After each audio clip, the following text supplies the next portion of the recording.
Good morning, or I guess I should say good afternoon, and welcome to our final Partnership for Success LEC convening as we wrap up the academic year. As you can see, my partner Nikki, who typically joins us, is not with us currently or today. Herself and some of the other amazing P4S colleagues are actually presenting at the SEL Vision Summit Conference for 2021. Yes, and this is presented by Aperture Education. So that really just highlights the amazing work that P4S contributes to the development of social emotional learning and continues to contribute to that work. And for today's outcomes, we'd like to share strategies for optimistic thinking and responsible decision making. We'll also like to continue to build upon and strengthen the relationships within the LEC community. All right, and we are going to jump right into the strategies to maximize on the time that we have together. And we would like to first just place a reminder before diving into the strategies, the difference between equality and equity. Equality has to do with giving everyone the exact same resources, whereas equity involves distributing resources based on the need of the student. Equity is providing all youth high quality education and support, regardless of their background. It's teachers and students developing relationships that are rooted in similarities and differences. And to effectively transform the lives of our students and ignite their potential outside and inside of the classroom, we must place a focus and promote equity. The first competency here that we will dive into will be optimistic thinking. And actually, after this convening, we have covered all 8 during our time together, which is awesome that we're able to dive deeper into those competencies together. So teaching optimism is very important. Optimism is having an attitude of confidence, being hopeful, and thinking positively about the future, the present, and the past. It is also the ability to achieve future plans and goals. Optimistic thinking has been shown to have a decrease in depression, anxiety, sleep disorders, heart disease, and other health-related conditions. The good thing about optimism is that it can be taught. We can help develop the skill set in our students to enhance their overall well-being. And to dive deeper into the definition of optimism, we are going to take a look at one of my favorite videos by Simon Sinek. And he really highlights the difference between positivity and optimism. Thought I would share a thought in these strange times. Hair and beard both getting long. Haven't figured out how to cut my hair yet. Might take out the old razor and buzz it. Anyway, one of the things which I preach, as everybody knows, is about being optimistic. This is different from being positive, and it's definitely not naive. A lot of people think that optimism is naive. It's not. Optimism is not the denial of reality. And positivity is about saying things are good even when they're not. So like, everything's fine here, nothing to see here, everything's good, we're good. That's positivity. We don't need positivity right now. Optimism is the belief that the future is positive. We are going through a hard time now. Times are tough, they're rough, they're dark, but we will get through this together. That's what optimism sounds like. It is not the denial of what is. It is not pretending that things aren't good. It is simply the fundamental belief that there's a light at the end of the tunnel and we are heading towards that light. So be optimistic. We will get through this together. Take care of yourself. Take care of others. Talk to you soon. Awesome. Let me pull up our slideshow here.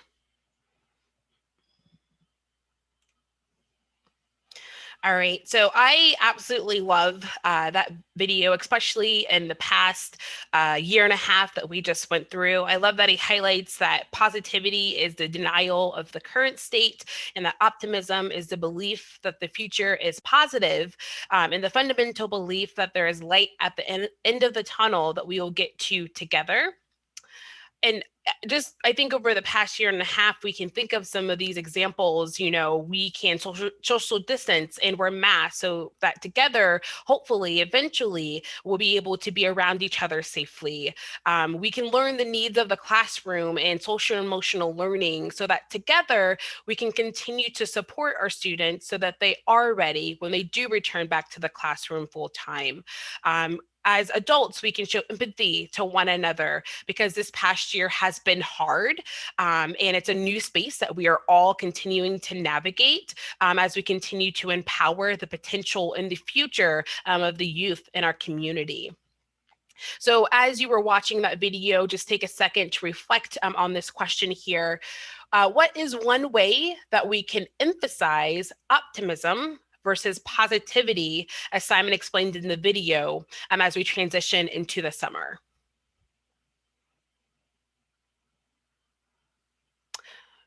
Be affirmative about what is positive experience, but also maintain hope for things that may be difficult at that time. Coach Francine, I think that is perfect. I definitely think it highlights the difference between positivity and optimism, kind of being aware of the space that we're in, but being hopeful for the future.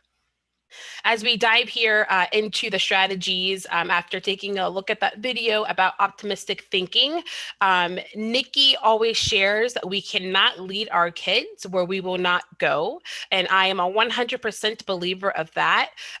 This education guide comes from the Aperture platform.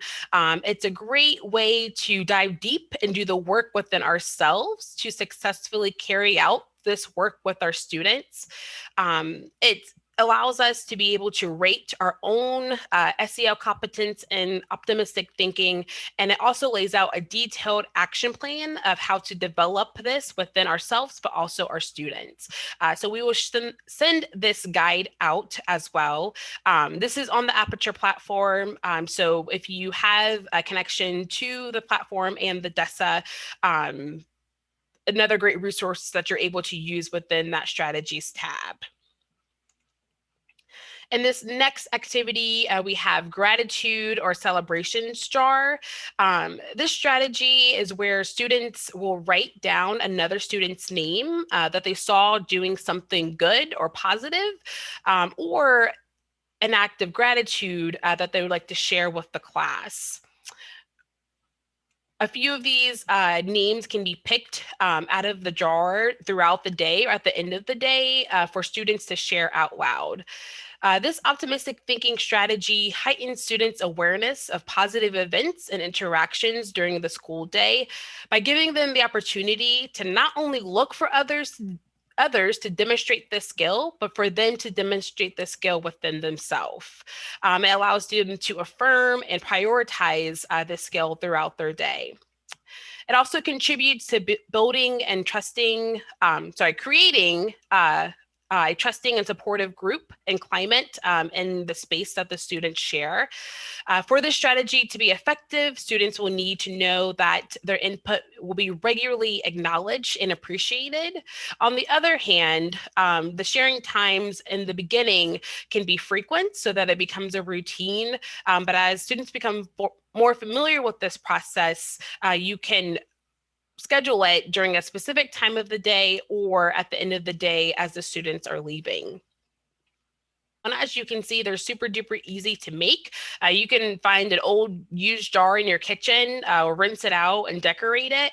This also comes from the Aperture platform. You can have those blank pieces of paper where students are able to write down whatever they feel and the student's name. Or there's also labels or indicators that students are able to use just to give them some direction of the celebration or gratitude that they would like to share. The next activity that we have here is optimistic closures. The closure is a time when students are able to wrap up and help organize their thoughts and information and experiences that they've had throughout the day. This also helps students better understand what they have learned and provides a way in which they can apply it to the world around them. A strong closure can help students better retain information beyond the immediate learning environment. This is also a helpful activity when closing a class period or school day to engage students in a quick discussion about exactly what they learned and what it means to them now. Equally important is for closure activities to serve as a time for helping students become reflective about what they learned and how they are as learners. One of my favorite activities here listed is the snowball activity. In my experience, kids get really inspired, excited, and celebrated. For example, one of my students had written down on a piece of paper before we threw it off is that he read 2 full books during his mentoring session with his mentor, my previous experience with Big Brothers Big Sisters, and that really amped up the other students and made them even more excited. They wanted to challenge each other. If the student wasn't reading 2 books at that time, they kind of encouraged each other to be able to read 2 books by the end of the school year. So it was just nice for them to be able to have that positive ending to the day and something to look forward to the next session to work on their reading skills and be able to challenge each other to read more books. In addition to a similar space as optimistic closure is reflection questions. Reflection questions are a great time to take a deep dive into the student's day. It helps students to advocate for themselves and support others. Taking the time to reflect enables students to identify what they need, what they want, and what needs to be done to help themselves. And it also helps students realize how their gifts and strengths might be used in service to others. Another similar activity to reflection questions is we had a reflection sheet that was based off the 4 core values of the school or the space that you're in. So students were able to take some time to reflect on how they did during the day, but also how they could continue to do better the next day. Or if they weren't so strong in one core value, they could reflect on what can be done, what action could be taken to perform better in that core value the next day.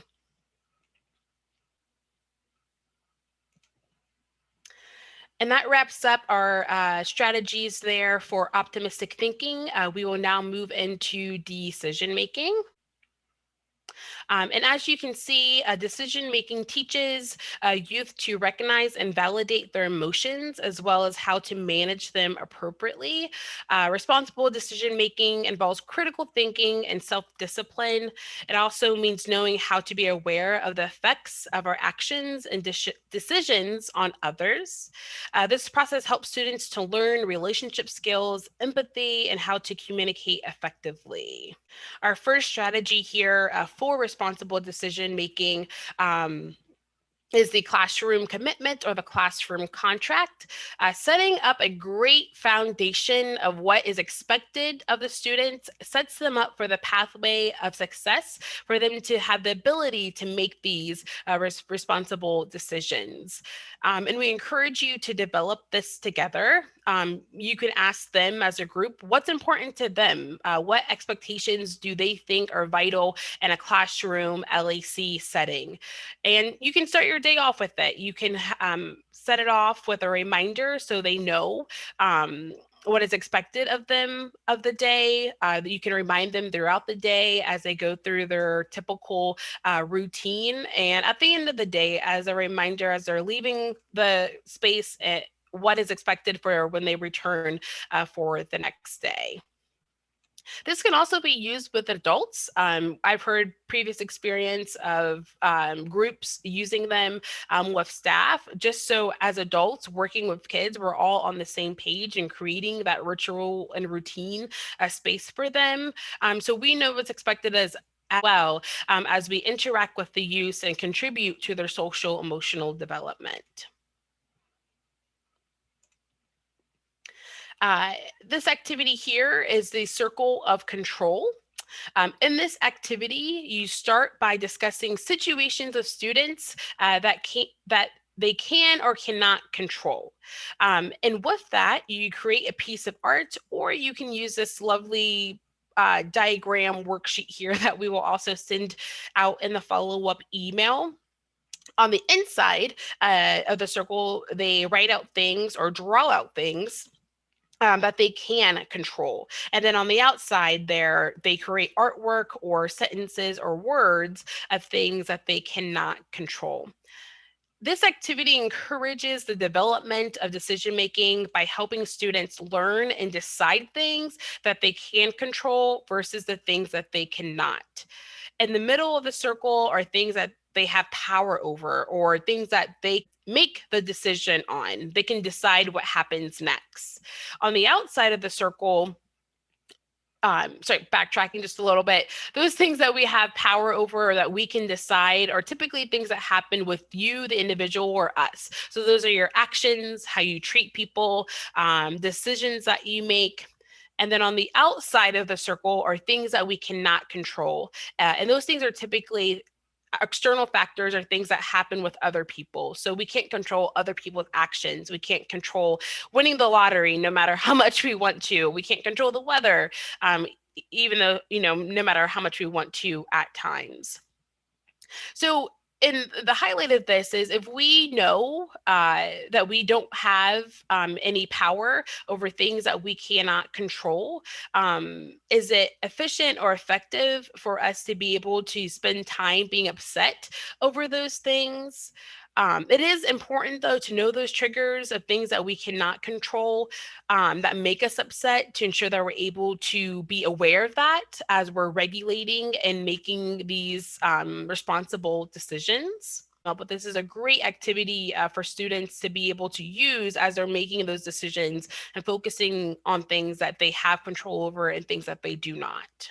Our next activity here that we have for responsible decision making is Would You Rather? This is a great activity that you can initially set out a time to be intentional and purposeful in this space created for it. But then, as students become more familiar, can even be used as a quick space filler in transitions before you're going to another classroom, or if you have a couple of minutes, in between transitioning different subjects or periods throughout the day. There are a billion would you rather questions on the internet. You could probably Google them and find a lot.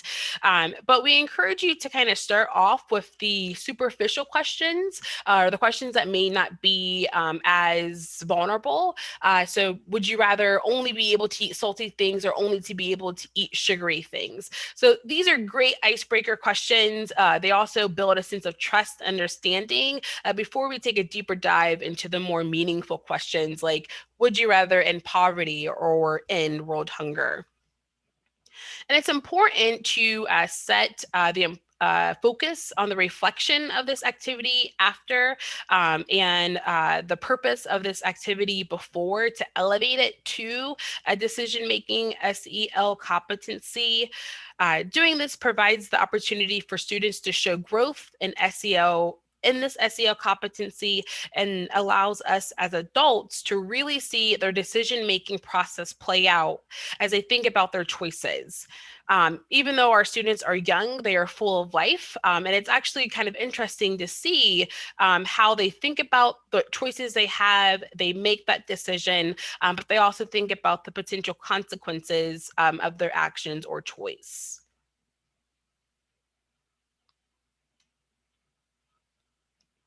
And then musical chairs, tic-tac-toe, how the story goes.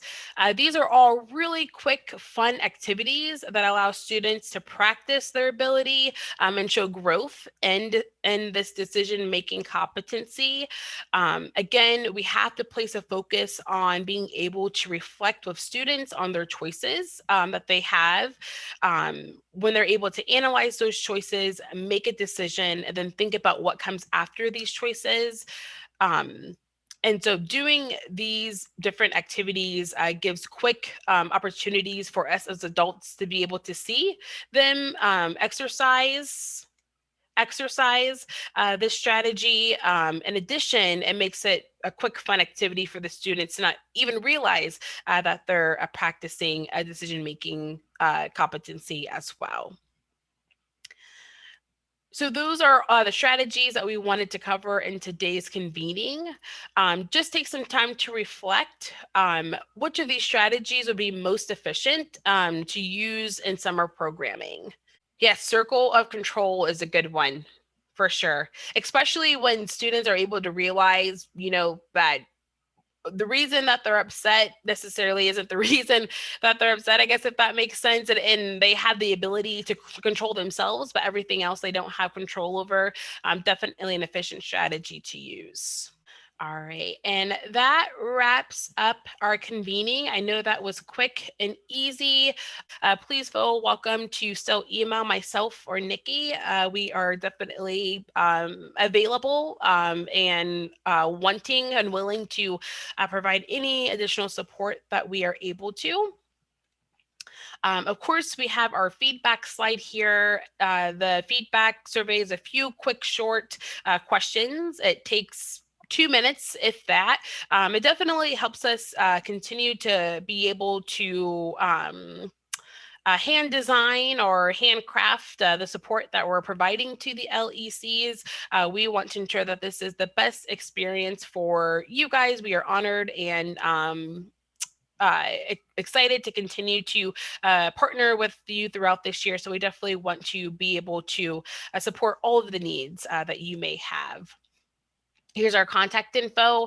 Myself and Nikki, again, we are available and ready for any support that we're able to provide. And then we just wanted to leave here with a quick thank you. These are just quick snippets, but important snippets that we've received in reference to the LECs. And as you can see, we are grateful and need the Learning Extension Centers. The LECs have had a very positive impact on our children and helped them stay on track. This is a very small snapshot of the bigger picture that the LECs play in the community and the students in the classroom, even if it's outside of the classroom setting. So not only thank you for the work that you do, thank you for allowing us to partner with you.